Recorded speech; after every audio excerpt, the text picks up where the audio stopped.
स्थापित मूल्यों की अनिवार्यता सर्वदा सबके लिए समान है, इसलिए स्थापित मूल्य ही विधि है। स्थापित मूल्यों का निर्वाह आचरण पूर्वक है, जो स्वयं में संस्कृति व सभ्यता है। यह सब मानवीयता में सहज प्रमाण परंपरा सिद्ध होता है। ये जो स्थापित मूल्य है ना, इस स्थापित मूल्य से और इसके लिए है जो व्यवस्था, यही व्यवस्था में स्थित है ना। तो ये हम देख पाते हैं कि स्थापित मूल्य जो है ये नियम और नियंत्रण के अर्थ में अगर देखते हैं तो ये विधि है ना। स्थापित मूल्य के जो मूल में है जो नियम है ना, क्योंकि हम बोलते हैं कि स्थापित मूल्य ही मौलिकता है, यही निश्चित आचरण है और आचरण ही जो निश्चित नियम के अंतर्गत है। तो यही विधि है और स्थापित मूल्यों का जो प्रकटन है ना, जो आचरण है वो संस्कृति और सभ्यता है। तो इसको हम ऐसे भी देख सकते हैं कि विधि तात्विकता के रूप में, संस्कृति तार्किक लेवल पे और सभ्यता व्यवहारिकता पे। तो ये तीनों अगर पे हम देख पाते हैं तो हम ये कह पाते हैं कि स्थापित मूल्य ही विधि है और उसका जो निर्वाह है आचरण पूर्वक, वही स्वयं में संस्कृति और सभ्यता है और यही परंपरा सिद्ध है। हम आगे चलते, वस्तु मूल्यों का नियंत्रण व्यवस्था पर है ना। उत्पादन सिद्ध वस्तुएं आवश्यकता के आधार पर द्रष्टव्य है, इसलिए उनका मूल्य निर्धारण उन पर स्थापित की गई उपयोगिता एवं सुंदरता के आधार पर ही है ना। तो वस्तु मूल्य का जो नियंत्रण है जो व्यवस्था पर ही है, तो वस्तु मूल्य का जो निर्धारण है ना, तो उसमें जो स्थापित की गई उपयोगिता और सुंदरता के आधार पर है। तो वो जो उपयोगिता है ना, उस उत्पादन पे उसका जो सुंदरता है उसी पे आधार पर मूल्य निर्धारण है ना। और यही उत्पादन वस्तुएं आवश्यकता के आधार पर द्रष्टव्य है। तो जब आवश्यकता निश्चित होती है तो उत्पादन निश्चित होते हैं और उसी उत्पादन पे जो हम स्थापित उपयोगिता रहती है, सुंदरता होती है, उसी के आधार पर मूल्य निर्धारण होते हैं।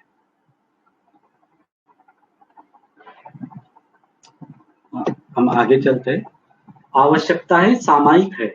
प्रत्येक समय में प्रत्येक मानव को प्रत्येक वस्तु की आवश्यकता समान रूप में सिद्ध नहीं होती, जबकि स्थापित संबंधों की अनिवार्यता निरंतर है जो प्रसिद्ध है। इसीलिए आवश्यकताएं सामान्य एवं महत्वाकांक्षा की सीमा में ही है। इन सब का उपयोग समाज गति के अर्थ में सामयिक है, इसलिए संबंधों के निर्वाह में वस्तुओं के उपयोग, सदुपयोग व वितरण प्रयोजन की सीमा में समाहित है। तो यहाँ पे बताया है कि आवश्यकता सामयिक है, समय के साथ समय के अनुसार बदलती रहती है ना। हर मानव के लिए वो समान नहीं है, हर मानव के लिए बदलती रहती है। तो इसलिए तो जबकि जो स्थापित संबंध है ना, वो निरंतर है, वो समान है ना। आवश्यकता निश्चित है लेकिन वो सामयिक है, इसलिए आवश्यकताएं जो सामान्य और महत्वाकांक्षा की सीमा में है और इनका हम उपयोग देख पाए, इनका उपयोग समाज गति के अर्थ में समय समय पर है ना। सामान्य आकांक्षा जो है ना, आहार आवास अलंकार है ना, ये परिवार के लिए और समाज गति के लिए, वैसे ही महत्वाकांक्षा जो है समाज गति के अर्थ में सामयिक है। अभी हम देख रहे हैं ना, जो हम इंटरनेट से हम बात कर रहे हैं है ना, ये समाज गति के लिए सार्थक हो रहा है और इसीलिए संबंध के निर्वाह में भी है, तो जो वस्तु का उपयोग है ना, जो भी सदुपयोग समाज में और जो भी वितरण है, वही प्रयोजन, ये प्रयोजन संबंधों के निर्वाह के सीमा में समाहित है। तो आगे हम चलते अध्याय 7 है स्थापित मूल्यों की अनिवार्यता सर्वदा सबके लिए समान है।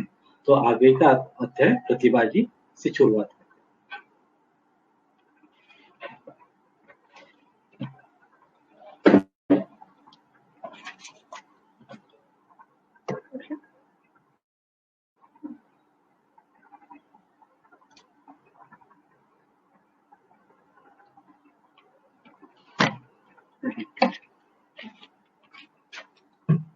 नमस्ते। हाँ, सत्य प्रकाश भारत जी का मैं सवाल देख पा रही हूँ यहाँ पे। हाँ, लेंगे भैया, उसको पहले कंप्लीट कर ले हम अपना पठन। अध्याय 7, स्थापित मूल्यों की अनिवार्यता सर्वदा सबके लिए समान है। स्थापित संबंधों में निहित मूल्यों का परिवर्तन किसी भी देश, काल, स्थिति में नहीं है।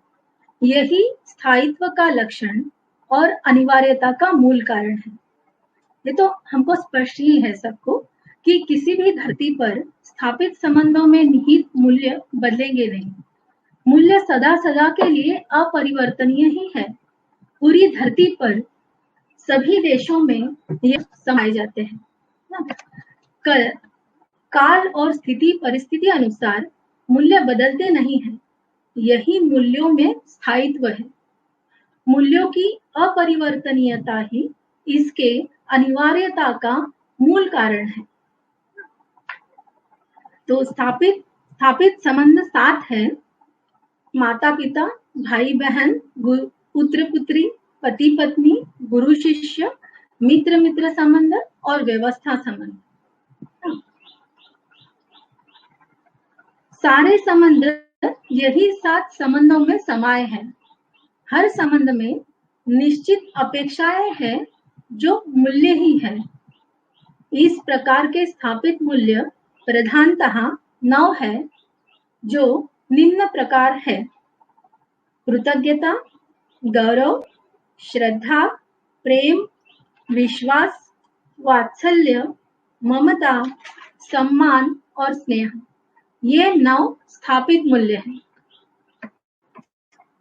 यही 9 सामाजिक मूल्य मानवीयता सहज प्रयोजन में प्रत्येक व्यक्ति के आचरण का आधार है। इनमें विश्वास साम्य मूल्य है, हाँ, जो हर संबंध में होना पाया जाता है या होना आवश्यकता है। हम ये अभी की स्थिति में भी देख पा रहे हैं। हर संबंध की नींव विश्वास के आधार पर ही है। इसको आंशिकता में अभी भी हम जीते हुए स्वयं में देख सकते हैं। विश्वास के बिना कोई संबंध सार्थक नहीं है। और प्रेम मूल्य पूर्ण मूल्य है। सारे मूल्य प्रेम मूल्य में समाहित है, इसलिए प्रेम मूल्य को पूर्ण मूल्य कहा है। व्यवहार निर्वाह काल में उक्त स्थापित मूल्यों के साथ आचरण प्रक्रिया शिष्टता रहती है, जो क्रमशः सौम्यता, सरलता, पूज्यता, अनन्यता, सौजन्यता, सहजता, उदारता, सौहार्द्रता तथा निष्ठा है। यही शिष्टता है जो स्थापित मूल्य में समर्पित रहती है, जो प्रसिद्ध है।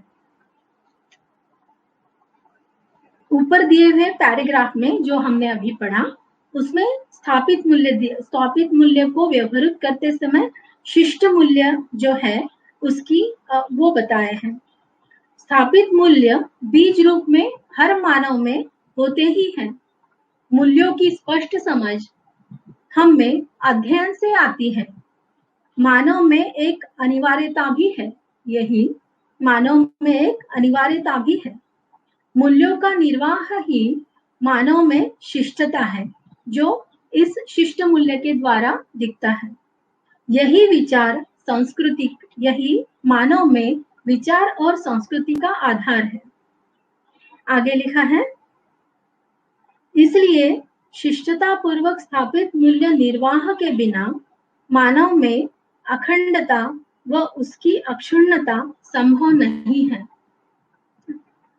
सामाजिक स्थापित मूल्य शिष्टता के साथ व्यवहारिक सुगमता के रूप में है, जो बौद्धिक समाधान है। शरीर निर्वाह, संरक्षण एवं संवर्धन के लिए भौतिक समृद्धि की आवश्यकता है। इन आवश्यकताओं को साम्यतः पाया जाता है। जो हमने अभी पढ़ा है, जो हमने अभी पढ़ा ही है कि सभी मानव में इन मूल्यों की आवश्यकता साम्यतः पाई जाती है। हर संबंध में निश्चित अपेक्षाएं हैं जो हर मानव में समान रूप में होना पाया जाता है। इसी को ही हम मूल्य कहते हैं।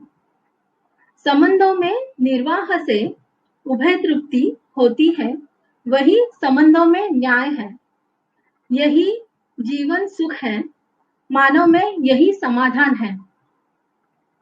मूल्यों का निर्वाह शरीर पोषण और संरक्षण के अर्थ में है। संरक्षण के अर्थ में वस्तु के नियोजन के बिना पूरा नहीं होता। ऐसे भौतिक वस्तुओं की आवश्यकताओं को सभी मानवों में पाया जाता है। हम अभी भी देख ही सकते हैं कि हर संबंध को व्यवहारिक करते समय हमको भौतिक वस्तुओं की भी जरूरत होती है जो शरीर के पोषण संरक्षण के लिए है, और इसी से ही मूल्यों का निर्वाह पूरा होता है। यह आवश्यकता हर एक मानव में हमको दिखती है। आगे लिखा है, भौतिक समृद्धि के लिए ही मानव उत्पादन करता है, जिसकी उपयोगिता महत्वाकांक्षा व सामान्य आकांक्षा की सीमा में निहित है।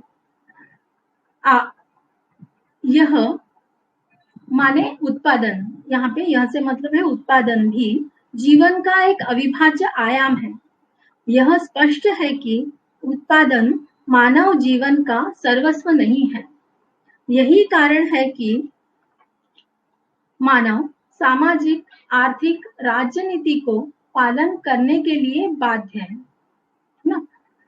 तो यहाँ पे ऐसे कहा जा रहा है कि आवश्यकता से अधिक उत्पादन होना या साधनों का होना, यही भाव मानव में समृद्धि है। उत्पादन हेतु हर मानव अपने तन मन धन को नियोजित करता ही है ना। तन मन धन का सदुपयोग ही धर्म नीति है और इस अर्थ की सुरक्षा ही राजनीति है। इस तरह मानवीयता में जीते हुए हर मानव तीनों नीतियों का पालन करने के लिए बाध्य है।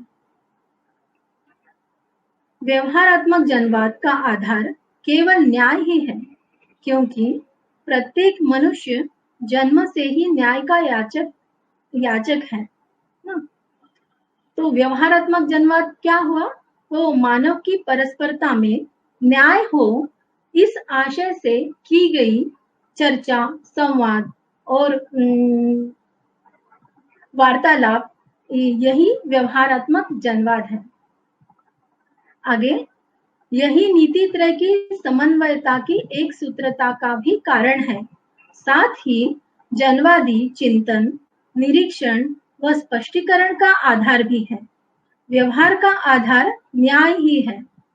हाँ, तो यहाँ कहा जा रहा है कि तीनों नीति के एक सूत्रता का कारण न्याय ही है। जागृत मानव के चिंतन, निरीक्षण व स्पष्टीकरण का आधार भी न्याय ही है। जीते हुए मानव की परस्परता का आधार भी न्याय ही है। मानव की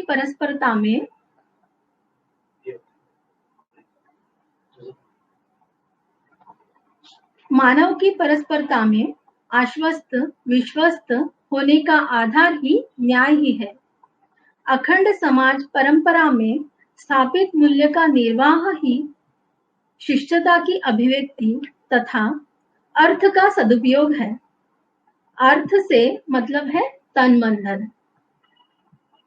वैयक्तिक, पारिवारिक, सामाजिक, राष्ट्रीय एवं अंतरराष्ट्रीय जीवन में एक सूत्रता ही न्याय है, जो तीनों नीति की एक सूत्रता में स्पष्ट होता है। यही सार्वभौम। विचार आवाज आ रही है क्या? अच्छा, क्या आप मुझे सुन पा रहे हैं? यहाँ पे कुछ डिस्टरबेंसेस मुझे दिख रही है। समीर भाई ने लिखा है कि डिस्टरबेंसेस नेटवर्क नहीं है। आप मुझे कृपया बता दीजिए, क्या आप मुझे सुन पा रहे हैं? Okay, thanks. धन्यवाद कमलेश भैया, अजय भैया। हाँ, यही सार्वभौम कामना है जो व्यक्ति के आचरण एवं व्यवहार में, परिवार के सहयोग एवं सहकार्य में, समाज के प्रोत्साहन एवं प्रेरणा में, राष्ट्र के संरक्षण तथा संवर्धन में एवं अंतरराष्ट्रीयता के अनुकूल परिस्थिति एवं एक सूत्रता में चरितार्थ होती है।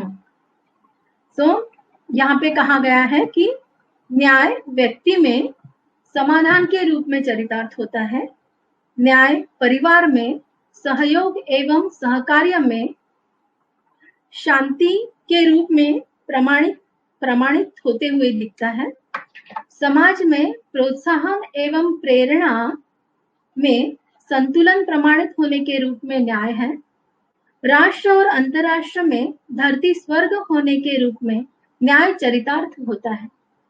यही सर्व मानव की कामना मांगल्य शुभ यानी सर्व शुभ के अर्थ में, संगीत यानी संगीतमयता, हारमोनी, तालमेल, व्यवस्था में विश्वास और वांछनीय अनिवार्यता, जो हर मानव में न्याय की अनिवार्य इच्छा होती ही है, इसी को वांछनीय अनिवार्यता कहा है। इसका तीव्र हो जाना, यही एक विकल्प विहीन आवश्यकता है। इसका प्रतीत होना ऐतिहासिक उपलब्धि, हाँ, यह एक ऐतिहासिक उपलब्धि भी हम कह सकते हैं। नियति क्रम स्थिति, अखंडता, समाज में एक सूत्रता जो धर्म समानता में दिखती है, और अभयता, समाज में हर मानव में सतर्कता एवं धरती पर स्वर्ग है। आगे लिखते हैं, अखंड समाज परंपरा में स्थापित मूल्यों के निर्वाह से ही शिष्टताएं समर्पित है। यह तो स्पष्ट ही है, स्थापित मूल्यों का निर्वाह शिष्ट मूल्यों से ही है। अर्थ का सदुपयोग मानवीयता में चरितार्थ होता है, जो जागृति क्रम में पाई जाने वाली सुखद स्थिति है, क्योंकि देव पद चक्र में सामाजिकता है, जबकि भ्रांति पद चक्र में यह नहीं है। यहाँ कहा है कि अर्थ मतलब तन मन धन का सदुपयोग दो अर्थों में देखा जाता है, सेवा और उत्पादन में तन मन धन का नियोजन, संबंधों में जीते हुए प्रयोजन को सफल बनाने के लिए तन मन धन का सदुपयोग है, समाज गति के अर्थ में समाधान, समृद्धि, वर्तमान में विश्वास होने के अर्थ में व्यवस्था के लिए, सह अस्तित्व को प्रमाणित करने के लिए तन मन धन का नियोजन है। यही सुरक्षा है, यही सामाजिकता में अनिवार्य भी है। आगे पदचक्र की बात की है, तो जैसे हमने देखा है कि विकास क्रम, विकास और जागृति क्रम से प्राणावस्था का प्रकटन होना, प्राणावस्था से जीवावस्था का प्रकटन होना, चैतन्य होना, मतलब जीव पूरी जीव अवस्था का प्रकटन हम देख सकते हैं वहां पे। और इसी क्रम में मानव शरीर का बनना, समृद्धि पूर्ण मेघ का बनना, उसके उस संयोग जीवन चैतन्य परमाणु का इसके साथ में संयोग, तो मानव, भ्रांत मानव के रूप में हम देख सकते हैं, समझ सकते हैं। और 10 क्रिया, हाँ, इसको पहले देखते हैं कि ये चक्र कैसे है। तो पदार्थ अवस्था में पानी, उष्मा, ताप, दाब के योग संयोग से पदार्थ अवस्था का प्रकटन है। पेड़ पौधे सूखने के उपरांत फिर से मिट्टी में परिवर्तित हो जाते हैं। यह एक चक्र है जिसे प्राणपद चक्र कहा है। सूखे हुए पेड़ पौधे, पत्ते, पानी, उष्मा, ताप, दाब के संयोग से कीटक, भुनगी या छोटे कीड़े मकोड़े होना हमको समझ में आता है। इसी क्रम में जीवावस्था के शरीर का प्रकटन हम समझ सकते हैं। जीवावस्था से ही मानव शरीर का प्रकटन होना संभावना है। जागृति के अभाव में मानव का जीना जीवों जैसा ही है। इसको ही भ्रांत पद चक्र कहा है। अध्ययन या अनुसंधान से हर मानव समझ सकता है, हर मानव में 10 क्रिया पूर्ण होने की संभावना भी दिखती है। मानव जागृति को पाता है, ऐसा जागृत मानव आचरण की पूर्णता के साथ दिव्य कहलाता है। यह देव पद चक्र है, जिसमें दिव्य मानव पदमुक्ति है और यही मोक्ष है। यहाँ स्पष्ट है, देव पद चक्र में मानव समझदार मानव के रूप में मानवीयता पूर्ण आचरण में जीता है, जो सामाजिकता का प्रमाण है। जबकि भ्रांत पद चक्र में जागृति के अभाव में मानव स्वयं को शरीर मानकर जीता है और जीव चेतनावश जीता हुआ पाया जाता है, जिसमें सामाजिकता का अभाव है। शिष्टता आगे लिखा है, शिष्टता में वैविध्यता की संभावना देश कालावश है। ने आहार, कपड़े या घर की रचना में भिन्नता पाई जाती है, देशों में भिन्नता पाई जाती है, क्योंकि बेसिकली आहार, आवास, अलंकार का प्रयोजन शरीर पोषण, संरक्षण के लिए है ना। विभिन्न देशों के वातावरण और कालानुरूप देश इसको व्यवहार करने का तरीका बदल जाता है, बट इसका जो प्रयोजन है वो वही रहता है। तो शिष्टता में बदलाव दिखता है, पर स्थापित मूल्यों में कोई बदलाव नहीं दिखता। आगे, अर्थ के सदुपयोग में तथा स्थापित मूल्यों में विकल्प नहीं है। यही अखंडता एवं अक्षुण्णता का मूल तथ्य है। इससे ही अनुप्राणित जीवन, नित्य कार्यक्रम, उत्सव, समृद्धि, समाधान, उत्साह, सफलता, स्थिरता, शांत, संतोष एवं सुख का अनुभव करता है। यही कामना मानव में अनंत काल से है ना। तो यहाँ पे कहा गया है कि हर मानव तन मन धन का उपयोग सदुपयोग करता ही है। परिवार और समाज में मानवीयता पूर्ण आचरण में जीकर न्याय को प्रमाणित करता ही है और सुख ही होता है। यही आकांक्षा, इच्छा मानव में अनंत काल से होना समझ में आता है। इसको हम स्वयं में भी देख सकते हैं। इस तरह स्थापित मूल्यों का निर्वाह ही न्याय है। इसकी अनिवार्यता हमेशा सबके लिए समान है।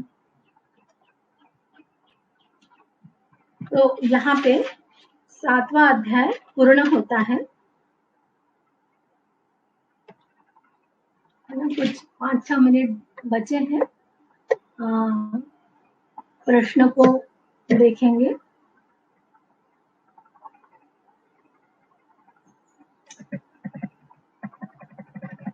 मुझे 1 मिनट दो। हाँ, प्रश्न एक ही मिला है यहाँ पे मुझे, और सत्य प्रकाश भाई साहब ने पूछा है, हम सभी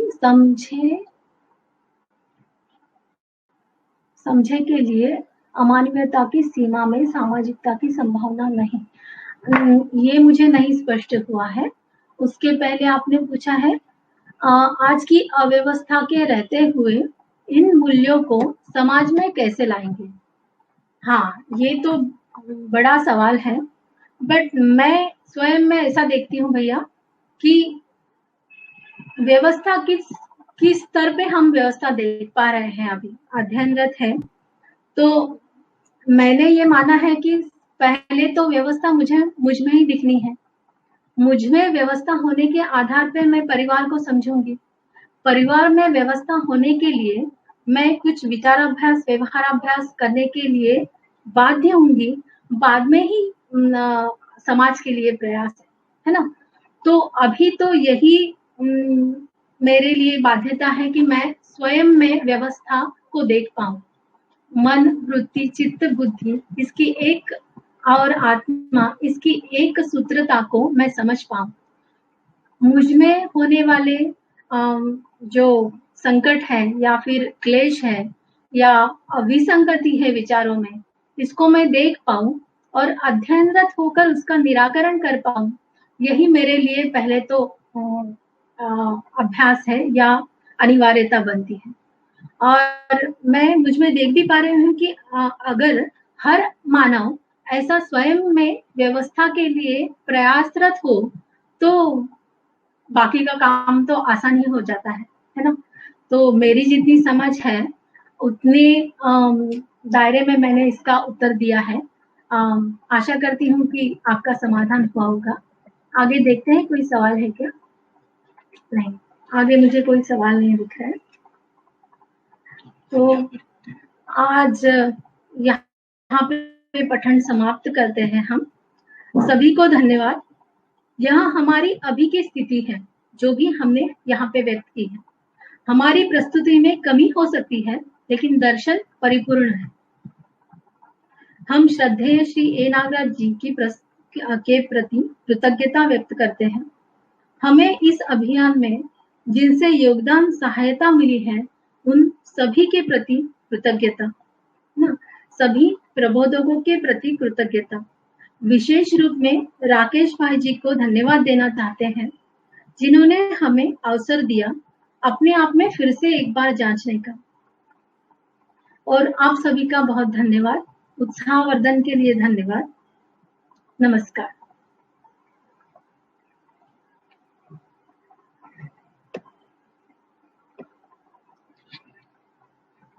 कोई अपने अनुभव सहज साझा करे।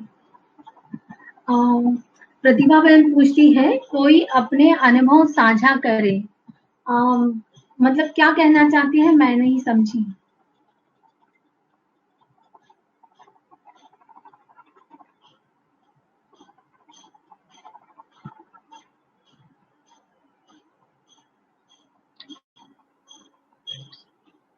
प्रतिभा बहन, आपका सवाल जरूर उत्तरित होगा, आज नहीं तो कभी और होगा, है ना? इसी के साथ में नमस्कार, धन्यवाद।